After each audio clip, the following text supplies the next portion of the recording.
Hyvää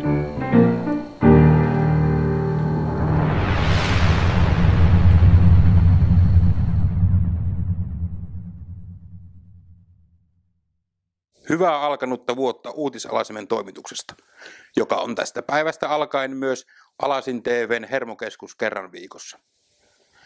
Paikallislehdessä päätettiin terävöittää verkkopresenssiä ryhtymällä julkaisemaan lyhyitä videouutisia kerran viikossa. Antakaa anteeksi kotikutoisuutemme, meillä ei ole aavistustakaan siitä, mitä olemme tekemässä. Juttuvinkkejä ja aiheita voi lähettää ruudussa näkyvään internet-osoitteeseen. Ja sitten uutisia. Vauvoja syntyi Tohmajärvelle viime vuonna ennätysmäisesti. Lapsia syntyi 47. Alkavalle vuodelle on Tohmajärven lastenneuvolassa kirjoilla 27 odottajaa. Määrä on tavanomainen. Vielä keleistä.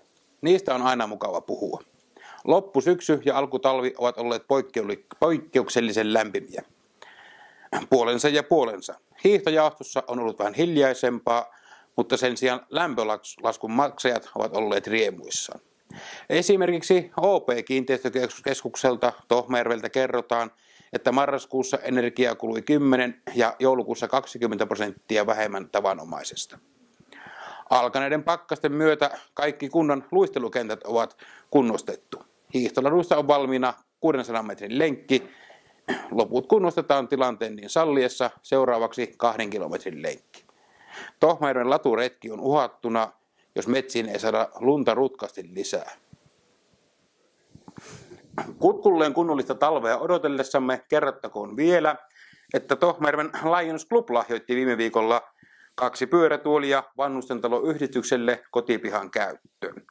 Tuoleista on ollut tarvetta ja Leijona-presidentti Jussi Tikka kertoi, ettei yhdistyksen hallituksessa kuultu soraääniä asiaa käsiteltäessä.